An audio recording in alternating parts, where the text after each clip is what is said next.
They'll call me sir and madam to the killer. Conspiracies. Come on in and sit down. Bill Gates, the man who wants to control the weather and reshape the way that you live. I mean, down to you not eating meat. He wants to take down forests in order to cool the climate. He wants to block out the sun. I mean, this is literally what he wants to do. He wants to test vaccines, of course, on unexpected individuals. Like, he loves this stuff right now. And this isn't some conspiracy stuff. This is fact. This is exactly what he's been doing. It's happening right now, and it's connected to something much bigger than just hurricanes and climate solutions. So stick with me here on this. Reshaping the way you live through weather manipulation is what Bill Gates wants to do. So let's start with this. Back in 2009, Bill Gates puts his name on a patent for controlling hurricanes. Yes, you can't make this stuff up. On hurricanes, watch. When you hear the name Bill Gates, you probably think Microsoft founder, but now the billionaire may be known as the hurricane tamer. Gates is listed as one of 13 inventors on a patent filed for hurricane prevention methods. Gates and his team plan to use a fleet of ships to cool warm surface water by mixing it with colder water from greater depths. They hope this will sap energy from growing storms, leading to weaker, less devastating hurricanes. What could go wrong when Bill Gates becomes a hurricane tamer and does it under the auspices of trying to downsize the level of this? He also wants to minimize the effects of the sun as well. That's another patent we've talked about. He actually has said that. This is not crazy talk. You know Bill Gates, Microsoft, super rich. Well, now he wants to dim the sun. Good Lord, trust the major benefactors of wasteful consumer capitalism to sit around and ponder how to reduce the damages caused by wasteful consumption and arrive at literally dimming the sun. We want to use a balloon to send a small amount of aerosols out in the atmosphere, which will reflect sunlight away from Earth. Rather than perhaps considering just reducing wasteful consumption. Well, we couldn't do that. That would be very bad for the economy. Well, you mean this economy? You mean that economy? You mean the economy where giant corporations and giant governments actively and deliberately destabilize huge parts of the world and artificially induce poverty and desperation so they can get cheaper labor and resources, where they use those resources to create products deliberately designed not to last, so we have to keep buying more so they can keep making more and selling more, because more waste equals more revenue, which means bigger GDP, and according to the silly rules of our silly game, bigger number is gooder number. Thing is, the economy doesn't actually create value, at least not for humanity, does it? It creates waste. Waste of value. That is quite literally the opposite of creating value. It also creates globally unprecedented degrees of wealth disparity. And go figure that the wealthiest, most powerful people in the world that derive all their wealth and power from the way the system currently is are so unwilling to change the way the system currently is that they'd rather make an enemy out of reality itself. I call this enemy the sun. Do you say to the charge that if you are a climate change campaigner, but you also travel around the world on a private jet, you're a hypocrite? Well, I buy the gold standard of funding Climeworks to do direct air capture that far exceeds my family's carbon footprint. And I spend billions of dollars on climate innovation. So, you know, should I stay at home and not come to Kenya and learn about farming and malaria? Anyway, I mean, I'm comfortable with the idea that not only am I not part of the problem by paying for the offsets, but also through the billions that my Breakthrough Energy group is spending, that I'm part of the solution. People are talking about, we gotta stop people from eating meat to save the planet. Bitch, you need to pay attention to the world, because most of that shit's coming from China. There's more than 1,000 coal mines in China. Yeah, there's more tonnage of coal being mined now than ever before in history. The people want to stop coal mining. Like, yeah, I understand. But you have to understand how much of that is going on outside this country. And we detailed that yesterday. We went to this sort of a deep dive on it. Most of it is coming from China. Most of it's China, and then second place is India. The United States is minimal in comparison to what's going on over there. And they're not going to stop. when they're talking about climate change, and then they cornered Bill Gates. Like, you fly here in a private jet. Like, what? It's like, yeah, I actually have one of the largest carbon footprints. Like, so you're a hypocrite.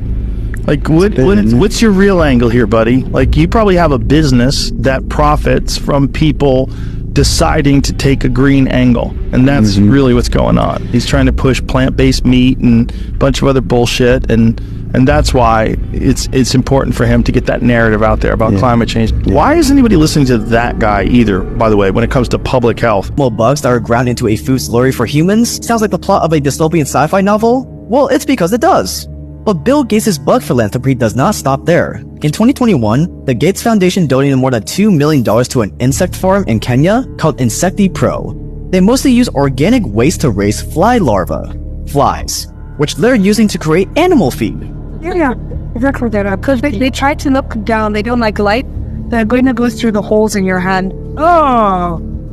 Yes, that is right. Even if you would never eat insect protein directly, soon, instead of eating a grass-fed steak, you could be eating an insect-fed steak and not even know about it. Yum! They also raise crickets for human consumption, and this farm is just one of many already in mass production, raising over 1 trillion bugs a year to feed both animals and humans.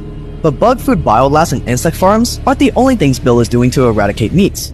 So there's this company that was funded by the Bill and Melinda Gates Foundation. Mm-hmm. They released 50,000 genetically modified mosquitoes. For what purpose? I don't know. But now, for the first time in 20 years, malaria has entered Florida. Hey, malaria. But the conspiracy is the new mosquitoes that he introduced were supposed to kill mosquitoes that carried malaria. And so they were specifically designed to combat those diseases. So we haven't had a case of malaria in the U.S. in over 20 years. And since they released these mosquitoes, so far from what I know, there's been 5 cases of malaria. 4 in Florida and 1 in Texas. A swing and a miss, Bill. A swing and a miss. Stop messing with the bugs and stop doing all this stuff. Quit going after the Titanic. Quit touching the mosquitoes. Leave everyone alone. You know, Bill Gates also owns like the majority of all farmland in the He U.S. owns a lot. Yeah, that's crazy. It's like, why? All heard the conspiracies and rumors regarding Bill Gates, right? He mentioned today in a statement that he is going to be giving away $200 billion. You heard me. $200 billion. And shutting down his entire foundation by the year 2045. There are claims being made that he's already dumped $100 million into healthcare, poverty, and even education. This was a statement Bill Gates made regarding the closing of his foundation. Take a listen to this. This amazing organization with amazing partnerships, I want to maximize what they can do. And I have no doubt there will be rich people in the future. Even today, there's many people richer than I am. A very humble sounding Bill Gates in that clip. But I know the question on everyone's mind, like it's on my mind. Why now? Why are you choosing right now to give away $200 billion? The claim is he already dropped $100 billion on great causes. Those are great causes: education, poverty, helping people. And he wants to double down and drop another $100 billion on that. So, like I said, my question is, why now? Bill Gates did not invent anything. The basic program was made by some mathematics professors in a college. The office operating system was by a software engineer, and he bought it for $50,000. He's built the empire by creating patents on software. And the first WTO meeting in Singapore gave him tax concessions, which is why all the IT industry moved to India. The fact that Silicon Valley became India's Silicon Valley is because they could save $40 billion annually by paying lower wages for the same work. It was an outsourcing of software, all for Bill Gates. And then he started to put some of his money into philanthropy. And everyone thinks, wow, he's such a generous man. He gives so much. But I've done an analysis in the book. Every place he gives to is his future markets. Bill Gates said this week that we need immediate AI to scour the internet and take any misinformation out of the internet automatically on any format, any private webpage. This is wild. And he said because the second that virus spreads in people's minds, the damage is done. So his number one use case for AI is to scour the internet and remove any misinformation from the internet. That is because the largest and fastest growing industry in the country has completely co-opted the most trusted parts of the country. There's no higher level than the NIH, than Harvard Med School. They know that. Harvard Med School is a subsidiary of pharma.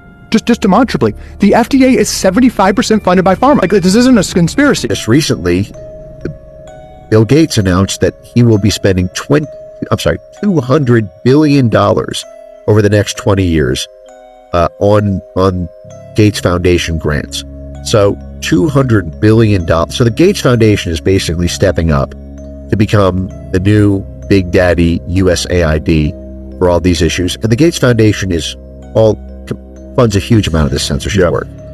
$200 billion is just a huge amount to think about. I mean, unfathomable. USAID is a $44 billion annual budget, which is a huge amount of money. But the Gates Foundation is now going to have $200 billion. Now that's over 20 years, but that's $20 billion a year. And that was just announced last month. But at least now they'll have to pay for it.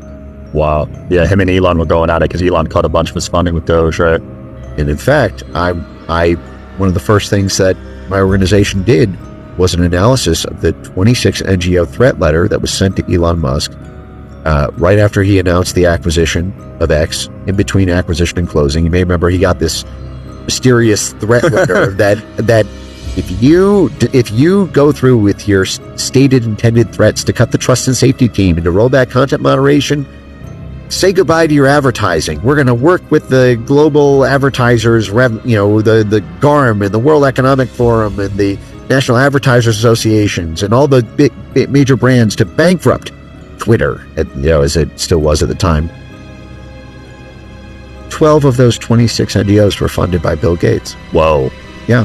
So that war was brewing. It's a proxy war. Bill Gates met with Jeffrey Epstein many times. Despite Epstein's past, he was a convicted when he was meeting with him. But he regrets it. Look at this. It was reported that you continue to meet with him over several years. And that, in other words, a number of meetings. What did you do when you found out about his background? Now, he did not see this question coming because Bill Gates funds the PBS NewsHour. Did you know that? They didn't have a science report, so he just gave them a bunch of money. So now her salary is paid in part or large part by this guy. So that's why he's willing to come on this show, because he did not think that they were going to confront him over his Jeffrey Epstein garbage. And she did. Well, I've said I regretted having those dinners. And there's absolutely nothing new on that. There's nothing new on that. Is there a lesson for you, for anyone else looking at this? Well, he's dead. So, in general, you always have to be careful. Because you could end up dead asking these kinds of questions. You see him? See that tight? He's dead. So you better be careful. I fund your show. I could get you fired. Never understood the first thing about this. That's ridiculous. I'm not doing this thing. No. Somebody's confused. Somebody's just not thinking. I mean, there's no way. You had to fight back intensely to stand your ground and make your position and your convictions expressed. But he didn't like to back down. So these fights would go on, you said. They could go on for hours. Oh, yeah. That's right. They're just screaming at each other for hours? And that is exhausting. It's exhausting, but that was Bill's style. Alan was miserable and felt he was being marginalized.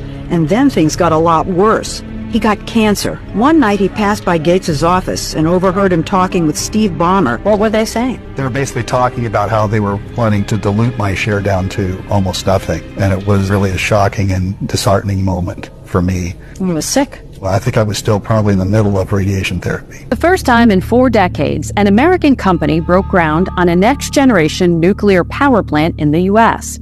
The company behind the new technology is TerraPower, and it's backed by billionaire Bill Gates. Nuclear power is carbon-free, which means it doesn't emit the greenhouse gases scientists link to climate change. And Gates is building a plant in Wyoming at a cost he estimates will be $10 billion. TerraPower's new reactor uses liquid sodium rather than water for cooling, which the company says makes nuclear power cheaper, safer, and more efficient.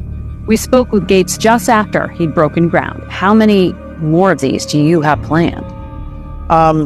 What's that going to depend on? We have discussions with utilities about building 10s of these, but we really only have huge impact and success if we get past 100. So Wyoming has to open before you do these, or we can start 4 or 5 in parallel. The final approval from the Regulatory Commission is out there in 2030, and so that then gives you the green light to turn the others on. But you can start the construction. The demand for electricity in the United States for the first time in a long time is going to go up quite a bit. It's electric cars, buses. Some people use electric heat pumps in their homes. And just in the last year, with these artificial intelligence breakthroughs, all the big AI companies are saying, okay, we need to build lots of data centers. And so if we don't have nuclear to complement the wind and sun, the country will fall behind the demand for electricity. Is there something now beyond what we understand about computers that like 20 years ago we didn't fully understand computers? Is there now another level of something? Maybe we haven't even thought of it. Maybe it's not even possible. Maybe, a whole different mechanism, a whole different software and hardware? Or is this going to be it now through the end of time? Mostly what we're working on now is the computer being a tool to help us learn or find other people with the same interests. Eventually, we may figure out how to make the computer think, but that turns out to be a very tough problem. In fact, there's been almost no progress made on it. So nobody knows when that'll happen. Some people think it'll never happen. Yeah, we don't want them to think, do we? Not really, I wouldn't think. It's a scary thought. Yeah. It's too bad there's no money in this, too, is there? It's a shame. 20 years from now, AI will have changed things enough that, just this pure capitalistic framework probably won't explain much, because as AIs, both as sort of white-collar type work and as blue-collar work, as the robots will get good hands and are able to do the physical things that humans do, say working in a factory or construction, or we'll achieve that, and we'll have a lot of making the goods and services, which is we've always had a shortage of doctors, of teachers, of people to work in the factories. Those shortages won't exist. And so it's a pretty profound change that will free up a lot of time. Knows by now that Bill Gates owns a ton of farmland in the United States, about 270,000 acres. And for years, people have been trying to figure out what motivated him to do this. People have speculated and wondered if it has to do with food supply or possibly water supply because of the aquifers that are underneath the land that he purchased. But what does this have to do with ChatGPT and AI? Well, the celebrity blinds website Crazy Days and Nights revealed this blind yesterday, and it may give us the answers we've been looking for. The wealthy farmer, that's Bill Gates, can take the tool he stole from a nonprofit, that's OpenAI, who made ChatGPT, and turn it into a profit maker. And with the tool, he can be the majority supplier of food and drinking water to the world. He would control who gets what. March 21st, Bill wrote this about AI on his blog, Gates Notes. It will change the way people work, learn, travel, get healthcare, and communicate with each other. Entire industries will reorient around it. Businesses will distinguish themselves by how well they use it. I wonder if some of the industries he could be talking about could be the food and water industry. Founder Bill Gates is the largest private owner of American farmland. Gates alone holds over 275,000 acres across 19 states. Why do you think Bill Gates is buying up all this land? Well, one is greed, and it's running America's family farm is off family land. Basically, we can't buy the land once Bill Gates moves into the area. Yeah. And what he's trying to do now in the food industry is the same thing that they've done with seeds. You know, when they put genetically modified seeds in, and now he wants to do that with beef. But you know, America's farmers are proud farmers, and I'm asking Americans not to support fake meat, but to support farmers out here. About appeal today has now been FDA approved for organic fruits and vegetables. So now appeal can be sprayed all over your organic fruits and vegetables. It's obviously been approved for conventional fruits and vegetables. This is the Bill Gates plan to preserve all your fruits and vegetables. So what is appeal? Appeal is a combination of citric acid, baking soda, and mono and diglycerides. That sounds pretty good, and they're plant-based mono and diglycerides. So what does that mean? And why has it been accepted for your organic fruits and vegetables? So it's very easy to see, like, hey, this is pretty natural. It's citric acid, it's baking soda, it's mono and diglycerides, and they're derived from plants. This has to be healthy. Don't be fooled. Citric acid and baking soda are fine, but please understand that mono and diglycerides is a food industry term for trans fat. You are now having trans fat sprayed on your fruits and vegetables, even the organic ones. First generation of GMOs, the BT cotton, the Roundup Ready soya and Roundup Ready corn, have started to breed super pests and super weeds. So now they're trying to get new GMOs based on gene editing and gene drives. In gene editing, not only is Gates financing the research, he has created a company for the patents. It's called Editas. So he will collect rents when the gene editing is pushed through. And worse, in the United States, half the farmlands are overtaken by superweeds. The most important one is Palmer amaranth. Amaranth is a sacred crop for us. We eat it. Now the U.S. defense system, DARPA, and Bill Gates have joined hands for a new technology called gene drives to push species to extinction. And they want to drive the amaranth to extinction. And there's a footnote in that report saying, oh yeah, there'll be a food security impact on India. They eat amaranth. No, there'll be a food security impact on the world. This is an acceleration of the race to extinction. It is immoral. It should be made illegal. Monsanto were evil geniuses in India. They took their toxic, genetically modified seeds and stuck them in vans. Those vans had television, and they drove all over the countryside. And they would stop in a village and play India's favorite movies. And then, of course, they'd sell their seeds to the farmers. But this is the extra evil part. They went to the farmers individually and offered to buy their old seeds. Of course, the farmer thinks this is a sweet deal because he can just go grab some from his neighbor. But they did that to every single farmer in the village as fast as possible. They did this so that way they could seize control of the historic seeds. Because here's the thing about Monsanto seeds. You cannot replant them. You have to buy new Monsanto seeds every year. So now the farmers, they have to buy their seeds from Monsanto. And all the Monsanto salesman has to do is drive out there to collect the money. What the plan seems to be is to take over the world food supply and make sure we have only food left for Monsanto, only genetically modified food. We cannot digest anything that's genetically modified because we do not have the fitting enzymes to digest it. That food is now dead and mutated, filled with pesticides or whatever it might be. The body has no idea what to do with it. Keeps on producing enzymes. Digestion takes the most energy out of us. But now usually you digest for a certain amount of time and then you stop.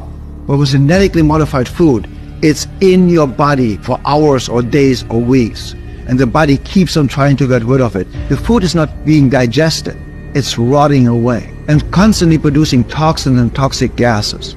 Genetically modified food.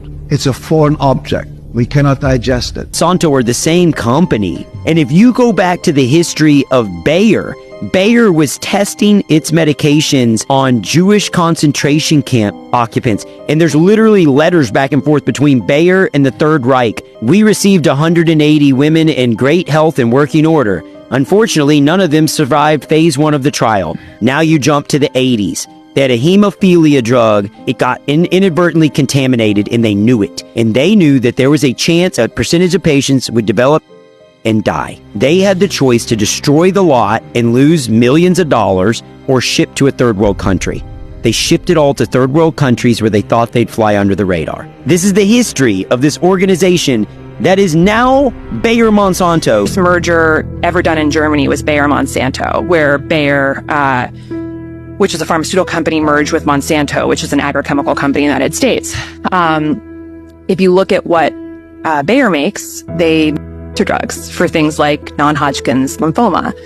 And if you look at what Monsanto makes, which is Roundup, which is the most widely used pesticide in America, the that it causes is non-Hodgkin's lymphoma. They paid out $11 billion in the past couple of years for non-Hodgkin's lymphoma cases. So the companies are merging that are directly known to cause the disease with a medical company that has a treatment for the disease. Like, this is very, very dark. What is up? What is up? What is up? Hopefully you're having a wonderful day, whoever you are, wherever you are. I always say, stay to the positive, never to the negative. Always remember that. Go up in the day, baby. You play, you only get one life to live. You better live it for today. That's facts. Stay ablazing, stay amazing, stay true, stay you. No matter what you're doing.